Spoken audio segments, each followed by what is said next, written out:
Hi everyone, how's it going? Welcome back to Geography class. I am your teacher Parit Chayasa. Glad to have you with us. I don't know why I say us, it's only me here, okay? So you get the idea. Alright, so in today's class, we are going to continue from what we left over from last class, online class of course. And as you can see, when we met you in person, we will have some discussion and activities. But right now, this is your health class. Remember that this is the place when you study the lesson and also do your assignment.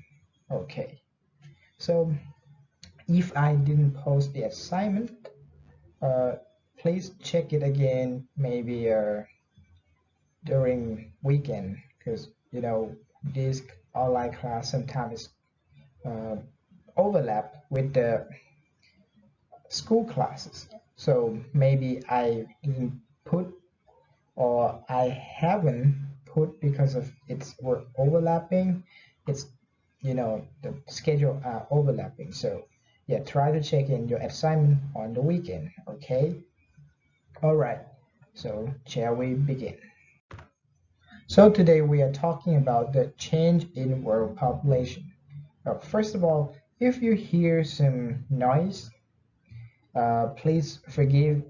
In my apartment, there was some construction going on, so hopefully the noise did not interrupt your studying. But if they did, I am greatly apologize. So in change in the world populations, we're going to study how the population of the earth or the world population is changing.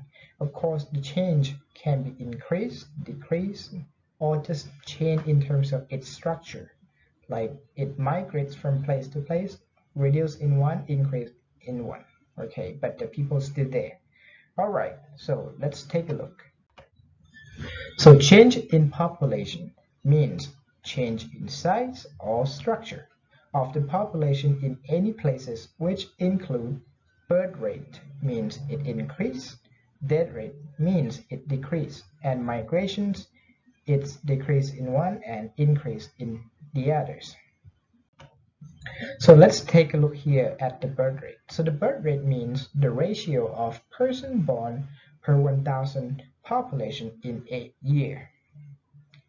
So right here, I have created a table to explain. This is, by the way, the information from 2017. Okay, so the number one, the first place that have the most birth rate per 1,000 population is Africa. Okay, so Africa, they are 35 people born within 1,000 population. And the total fertility rate means the rate of one family that are able to reduce population or reproduction. Okay, so this doesn't seem a lot. In 1,000, there are only 35,000 born. Why is that? It's because it concludes the total populations, which in our population, human beings, some already have families, so they don't reproduce anymore children, or some they were single, or some they were old, or some they were disabled or unable to have reproductions. Okay, so therefore 35 out of 1,000 is still high, and the highest, which is Africa. Okay, the fertility rate is at 4.6, meaning one woman is having around almost 5 children.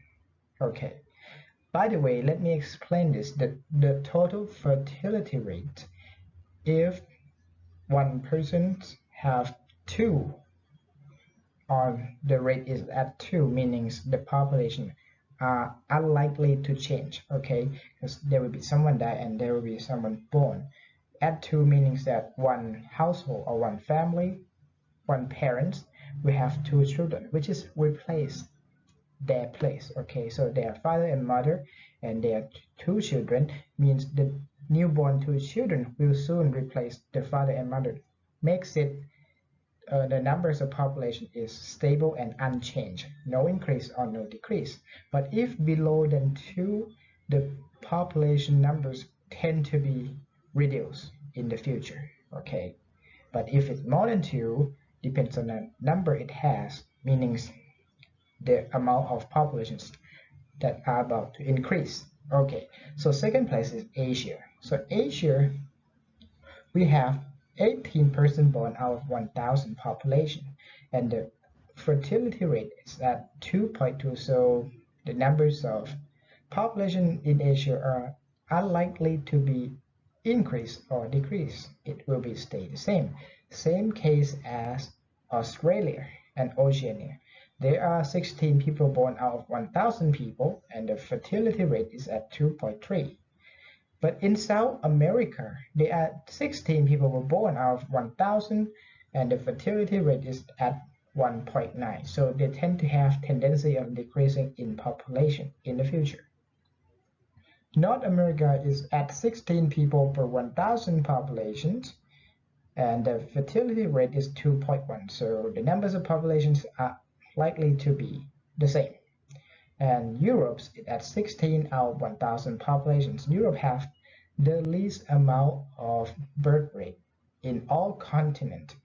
Okay, so you can see that the fertility rate is at 1.6. So the population in Europe are likely to be reduced in the future. Let's take a look at Thailand. Thailand have 11 people were born out of 1,000 populations, and our fertility rate is at 1.5. So in the near future, Thai population are likely to be decreased. And this increase and decrease, the birth rate can be came from the choice of the modern family, because of having kids is making lots of responsibility. So therefore, the country that have education are likely to have less children than the past. If you remember the eras of baby boom, which is at the era that after the end of the war, and many countries encourage the family to produce more children in order to increase their population due to the loss in the war, or to increase the capability of the country to develop. The more people means more working forces that will help develop countries and also generates economy. That is the era of baby boom. Right now, we tend to have a overpopulations. Okay, so many families tend to have less children than the past. So for the world, we are 1,000 population, 20 were born, and the fertility rate is at 2.5. So that shows that in the future, the populations of the world tend to increase, but slightly. Uh, that's the voice of emergency unit, so I may have to apologize a little bit. Maybe something is going on, probably a accident or someone gets sick. All right, they're gone. Let's continue. Now the death rate. Death rate means ratio of the person dead per 1,000 population in 1 year. So again, the first place is Africa. The death rate is 11 out of 1,000. Asia comes to second place is 9 out of 1,000. And for Australia and Oceania, there are 7 out of 1,000, followed by South America at 7 1,000, North America at 7 out of 1,000, and Europe at 6 out of 1,000. Okay, so you can see here that Africa have the highest death rates. It's because of the population they have, and also to the poor health and lack of resources.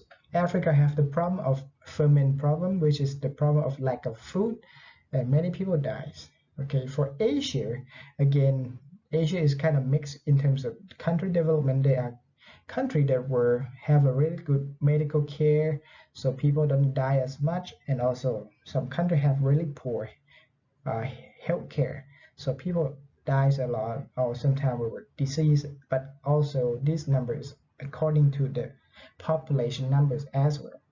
But for Australia, South America, and North America, the numbers are around the same. So again, this country, you can see that some of them have good health care, especially in right now Australia, South and North America.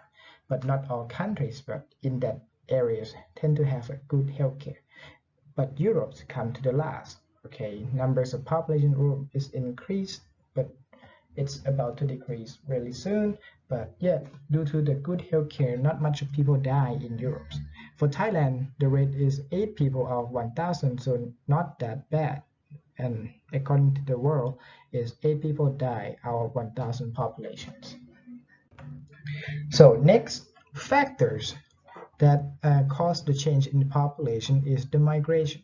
Migration did not cause the world population number to change, only the structure, which means the numbers in one area will be decreased and increase in one area. Okay, migration means movement of population. It can be in person or group from origin settlement to the new place, which can be permanently or temporarily. Migration caused change in population just like birth and death rate. Okay, so let's take a look at the factors that cause these people to migrate to places. So they are classified by the pushing factors and the pulling factors.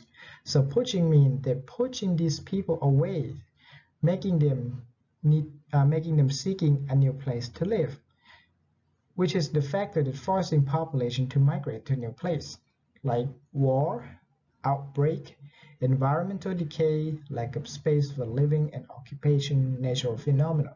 So wars, of course, nobody want to live in the wars area, right? There were conflict, they were fighting, they were combating, shooting, bombing, people get killed, and it's not safe to live. So people want to move from the area, which means they were pushing away from that area. Same as the outbreak. Even though outbreak there's no fighting, no combating, no shooting or bombing, but the outbreak is the spread of disease and mostly a harmful disease right now like a COVID-19, right?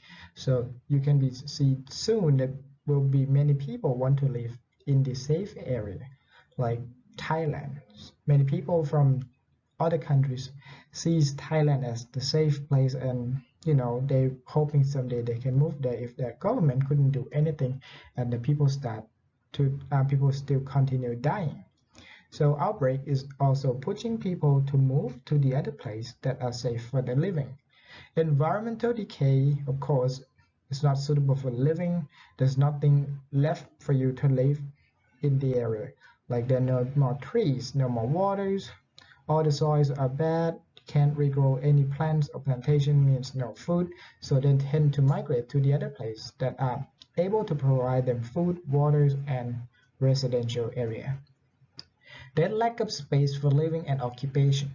So when people are living too much, they were too crowded, there were no space for them to live, so they have to move somewhere else in order to find a place to live. Same as when there are lots of people, meaning there are not lots of jobs available because people are competing such a high rate.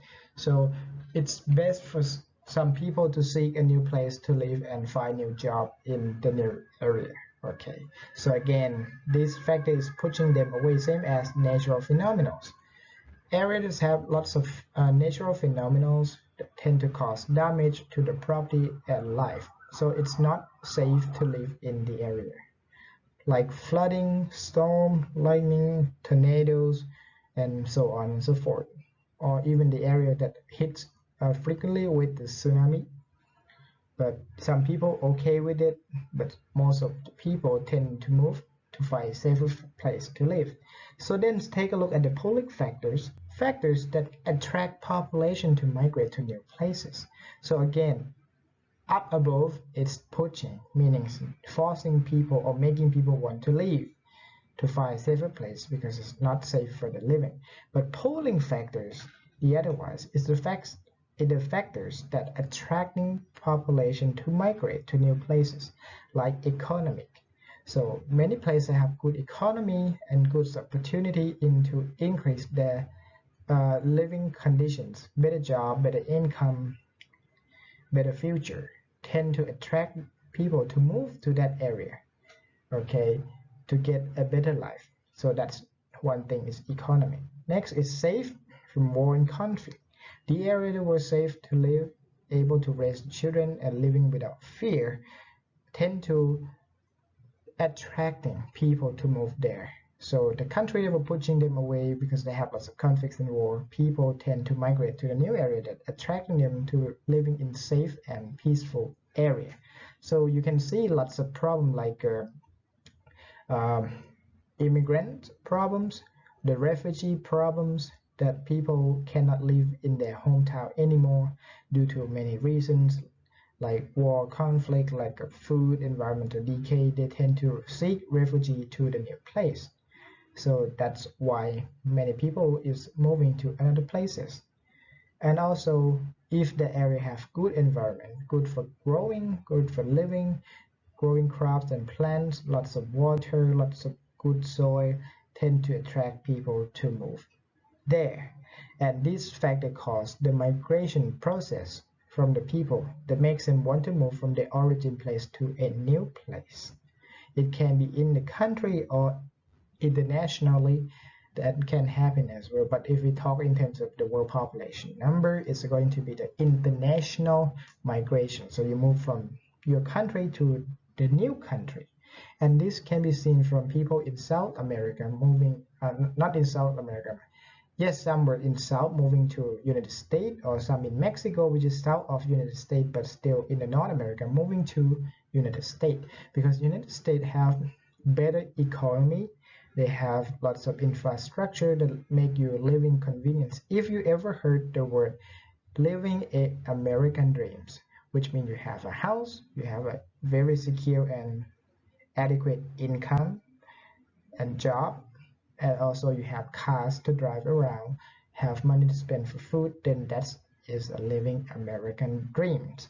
And people tend to, attract by this sense and feeling, so they move to United States a lot. Now, we're going to explore how the structure of the world population is.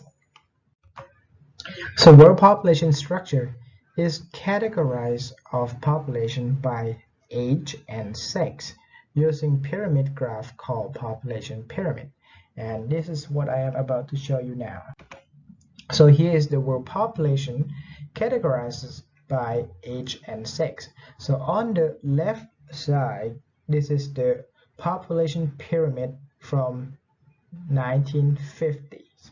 So it's about 70 years ago. So as you can see here, on the left side is the percentage of male, on the right side is the percentage of the female.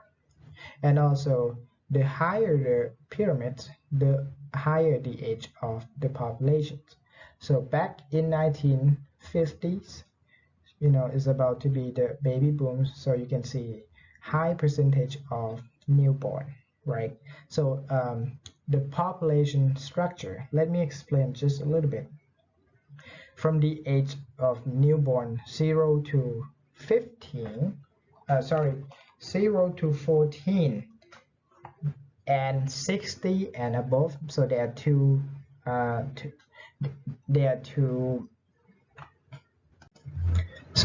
range, 0 to 14 and 60 and above.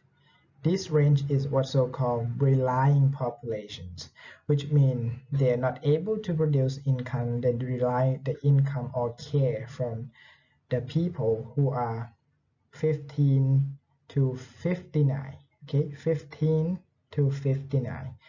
15 to 59 is what's so-called working population. This is the populations that generates development and many things that giving to the world. Okay, so 0 to 14 and 60 and above are relying population, which require care from the population from 15 to 59.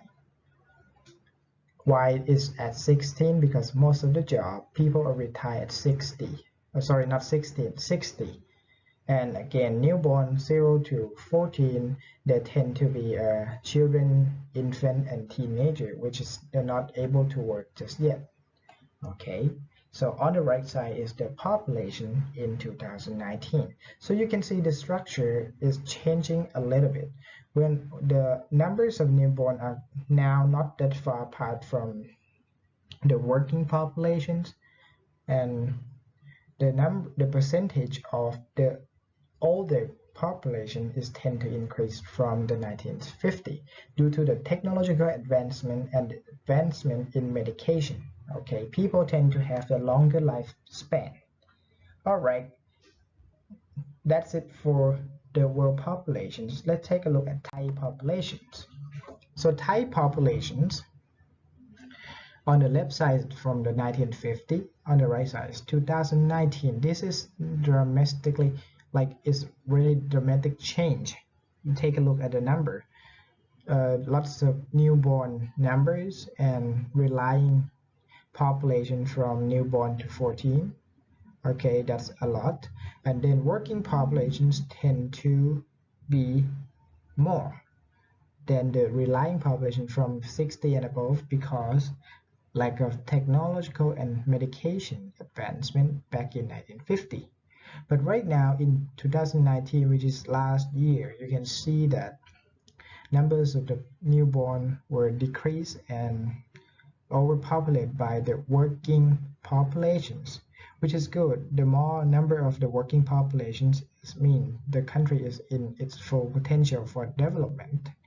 Okay, but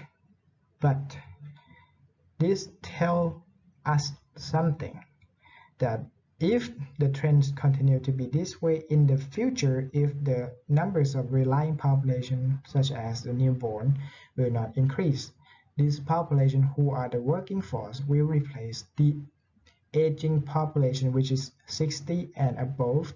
And if the advancement in technology and medication will allow to further expand the lifespan of the people, the country of Thailand will become to what's so-called aging populations. Most of the population will be old.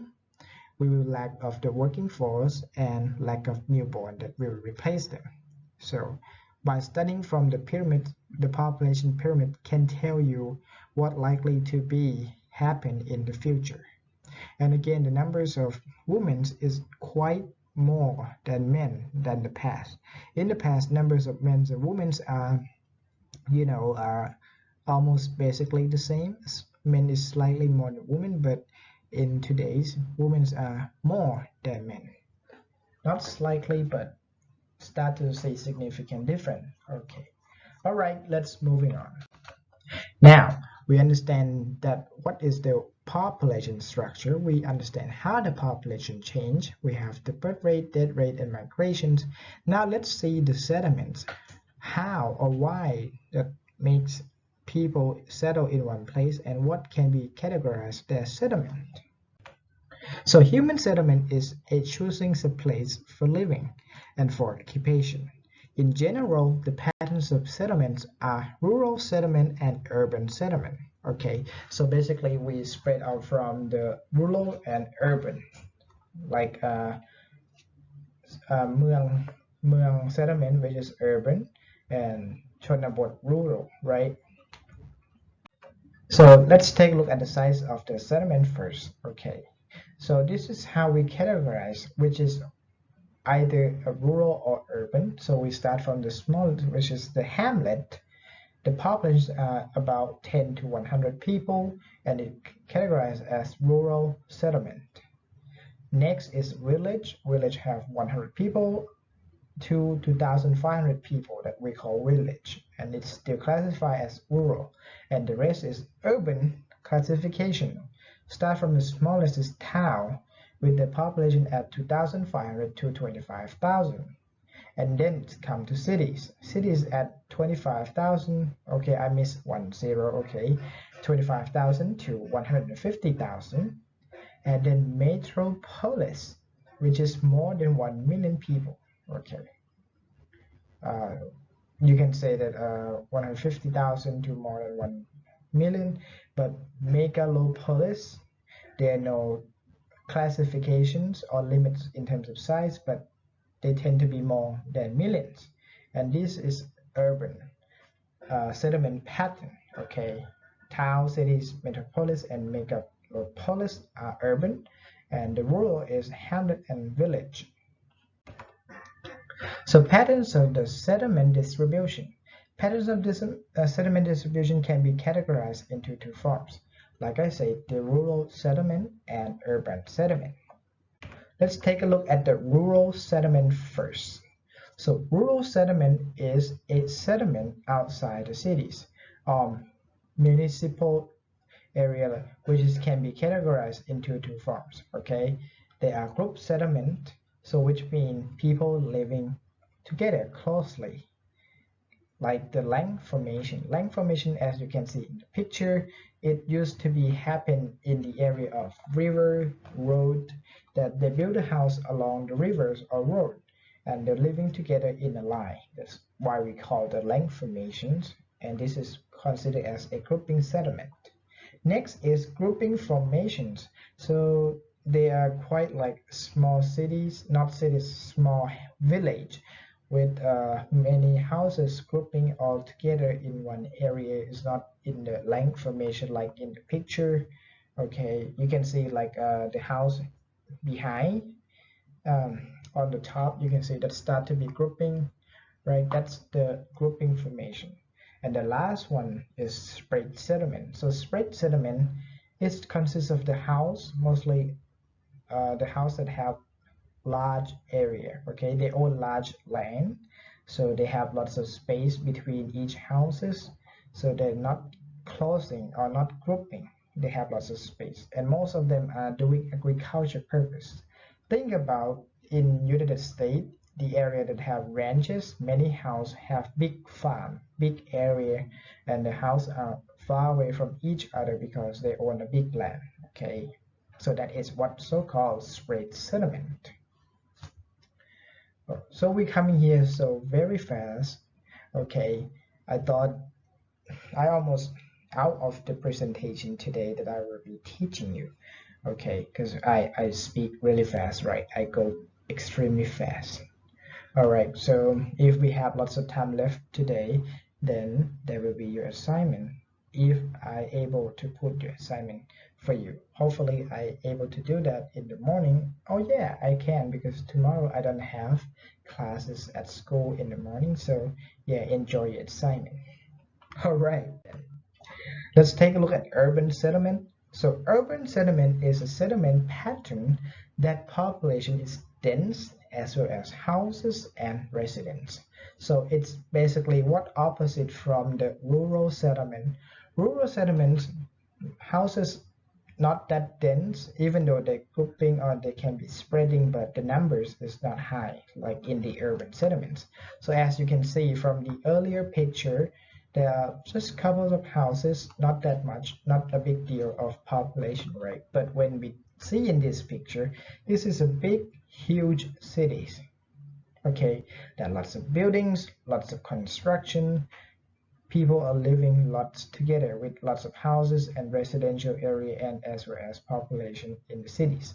So most of the population in the urban settlements are working in industrial, commercial and services. The environment is surrounded by man-made structure like houses, communication road, convenience structure and service. So as you can see here in this picture, you see there's a railroad or the train platform that able to provide the communication route or as well as many street, many roads, right? No, not roads, many roads. Okay, sorry, I said it mispronounced. And there are also many convenient infrastructure like BTS. I don't know what do the train in the train system. Okay, like BTS in Thailand. In this picture, of course, is not a BTS. They have buses. They have running water and drinkable water, running electricity with provide to all area in the cities. They have the policemen to provide services. They have fire truck. They have taxis. They have basically almost everything you can imagine of. That's why many people also like to move into the urban areas because the life is more convenient. Okay, so let's take a look at the urban settlement characteristic. Number one, relations between population is formal. So people tend to have a formal relations between each other, like the citizen of the town, cities, or metropolis. Okay, so you're not close to each other. It's not more like a friendship or anything. You just know them. They are one of your community, or they're just one person living in the cities. Okay, so you're not close. So the relationship is more like formal and not close. Next, the family are mostly single family. So one house, one residence is only consists of one family, like father, mother, and their child. Which is opposite from the rural area. You can see in the rural area there tend to be a big family. They consist of father, mother, child. They have the uncle, aunt. They have cousins. They have grandmother, grandfather, or great great grandfathers and great great grandmothers. Right? They are very big family living together, or maybe in one land, but with each house separated, but still they are living with many families all together. Those are in rural areas. But in urban areas, your neighbor is mostly not your family. They are the neighbors, okay? Someone you know or some friends, but yes, not a big family living together like rural settlement. And the people in the urban settlement, they tend to competing in economic opportunity, tend to find works, tend to increase their job, try to keep their job because many people is racing to get a job, right? Try to build life and families. They tend to increase their working to get higher income to support their living, have a better house, or even just own a house, buying cars, pay for school for the children. So people in urban is tend to competing in economic opportunities, unlike in rural area, which people are more close and they tend to help each other. They don't really competing with each other because there's not much of business going on. So each people in the rural area tend to do different things and not competing on each other. They are relying on each other. Okay. And they also, the main occupation are services, commercial and industrial. Services is like a service um, carrier service on your phone, right? Or um, service platform like massaging. Okay, not that kind of service. Okay. Um, yes, anything that are services is one of the main occupations in urban settlement. Commercial people trading, selling, having business. Okay, either small or big business were part of commercial. If they're trading and industrial, which is mostly a big business because they are building stuff like building cars, building furniture, producing food and stuff, right? But all the materials is from the rural settlement, which is in rural they tend to have a agriculture business, agriculture occupation. They are farmers, they growing crops and they sell that materials. And that materials were used for the industrial. And when the industrial produce, it's sent to the commercial sector and the commercial sector sells, right? And also the service provided. So they are working in conjunction. Okay. So the criteria and urbanization. The criteria of the urban settlement is differ in each country. They use the calculation from numbers of population with the area in this with area in terms of square meters. Okay, so let's take a look at how Thailand divide their settlements, which we divided urban in two urban settlements. We have the metropolis or Nakhon Mueang. So the criteria is they must be more than 50,000 population living in the area and at least 3,000 population per square meter. So in 1 square meter must be 3,000 people living. So that's a lot. That's why we call metropolis or Nakhon Mueang district, right, in the urban settlement. Next we have the municipality or Nakhon Thesaban, which must be more than 10,000 population in terms of the size of population in the cities. Okay, and then The urbanization is the category by percentage of people living in rural and urban settlement. So they calculate into percentage of how much people living in the urban and how much people living in the rural. So let's take a look at this map. So this map, you can see major rural will be the blue color and majority of urban will be red. So if that area is a red color means people living in urban area more than rural. And if they are blue, people tend to live in rural area more than urban area. So Thailand, however, we still part of rural community, rural societies, right? Because if you heard that the only big cities is Bangkok and the rest cities around the country is not that big, only like Chiang Mai, Pattaya, Hat Yai, now it's not that much anymore, yes, but these cities are big with population, so they are like metropolis, but the cities or the provinces in the other they are more like a municipality, okay, because of the people density is not that much.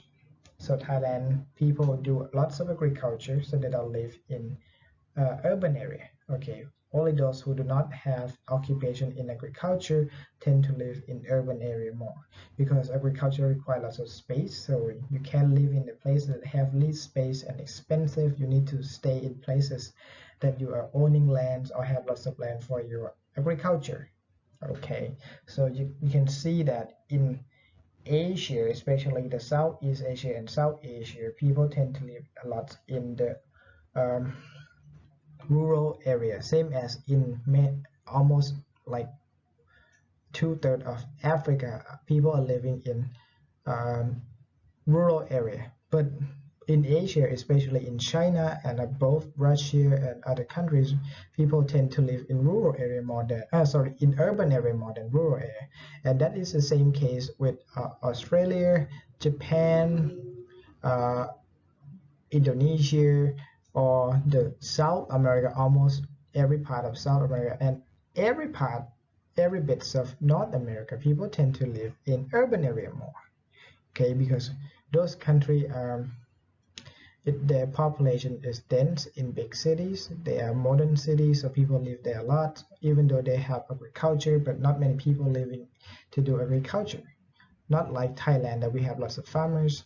In America, in the United States, they have farmers too, but most farmers are big and huge ranch and they're quite rich in owning ranches. Not like Thailand that we have lots of poor farmers because they're competing with each other. There are too many competition, so the price are quite low. All right then, urban structure. Okay, if we consider as urban, they must have this following structure. Number one is residential area.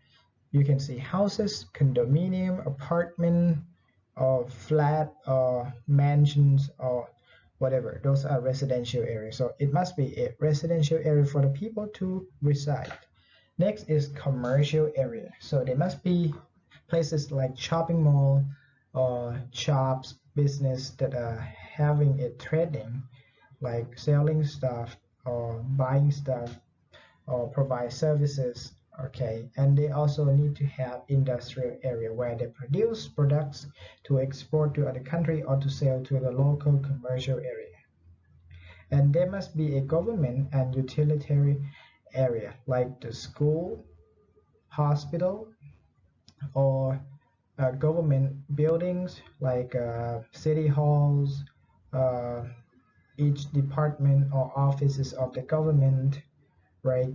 We have the EPA, right? The electric agency. We have the water agency that provided by the government. So there must be running water and running electricities. And then we must have a communication network, which includes the roads and routes for people to travel by foot, by car, by motorcycles. We must have a bus system that for public transportation. We must have the train like a BTS. We have taxis. So those are the communication network, okay? And especially in the big cities, you will see lots of expressway, ทางด่วน, right? Because people still travel not by public but by personal vehicle like cars. So when they are living together, they tend to have problem of traffic jam or congestion, right? So they seek a better way to go faster. So that's why they build the expressway. And you can still, however, find some empty space. So once in a while, there will be space that we're not using for anything. They might be building, there might not be any building at all, just nature living there, like trees, grasses, or some animal living there. And that area tend to be more like an area that the owner somehow is not living that area, or they're just owning that land but didn't do anything about it, so it's become an empty space. Otherwise, other spaces will be converted into either residential area, commercial area, or industrial area. Okay, so that is the urban structure. However, living in a urban is tend to have more problem than rural areas, which are, let's take a look at the urban settlement problems. So number one, like I just talked earlier, lots of people living, lots of cars using, then they produce congestion problems. Congestion or traffic jam, like you see in this picture, it's something that people who lives in Bangkok hates. You need to plan your time nicely, or otherwise you're gonna miss or be late. Because I drive car and I hate it. I hate it so much that yesterday I was stuck in this road for almost an hour, that I required to need to travel for 400 meters to get a clear traffic, right? So I stuck there, travel 1 hour, almost 1 hours and a half to travel only 400 meters. And it's burning fuel. My car is really sucks on gas. It's a big car, and yeah. Why do we still need driving, since you know that there's going to be traffic jam? Because the public transportation is not enough, even though you see in this picture there are lots of buses, right? มีรถเมล์เยอะแยะเลย but these buses is only to carry people, not that much of a people, like 40 people at max. But yes, how many people living in Bangkok, right? And it's not comfortable. Sometimes you have to stand up, so it's really not ideal for traveling. And if you are young, it's okay, but you know, I have the back problem, so I have to ride my own car. And same as right now, there's a COVID-19 outbreak. Even though Thailand is getting much better, but it can happen to become the second outbreak, okay? Because right now in Rayong, they start to close school because there were some soldiers that came back from Egypt, and then they did not go to their containment for 2 weeks, but they decided to go places, and they, without the social responsibility, they caused the potential dangers of the second outbreak, because they were infected with the COVID-19. So the school had to be closed. All the area that were risk of get infected need to be closed, and the people need to go to see doctor and stay in containment. So that's the problems, okay? Next is crowded living space, meaning you go everywhere, there are lots of people living. There are apartments, there are condominiums, there are flat, there are stuff, there are houses. So it's very crowded. You don't get much space, and the space you bought is very expensive. So all the houses in the cities or in the urban settlements tend to have small space around the house. So the house will become like a townhouse, or if it's a single house, it's going to be a lot really expensive, and there not much area surrounding the house. The house tend to be 2 stories or 3 stories tall, right? Because of you can expand sideways, you have to go up because you're still in your area, right? So that way you can have lots of living spaces within your small houses, right? Then when there are crowded living space, meaning lots of people living in the area, they tend to have a criminal problems like thief, robbery, break-in, some they were raping, very bad stuff. Not even mention the drugs problem, gambling problems, fraud problems, all those kind of criminal. There will be murdering and some kind of stuff going on in the urban settlements because lots of people with different idea, different thoughts, different perspective, different the way of raising or even mental condition. Some people just go crazy and kill other people. Some people are they don't they don't earn lots of income and they're seeking way to repay the debts by stealing other people's property or robbing people for money and their property or break in the houses to steal stuff. So it's very bad. And even some people don't get a girlfriend, especially a man, because they don't have money for prostitution or their mental issue.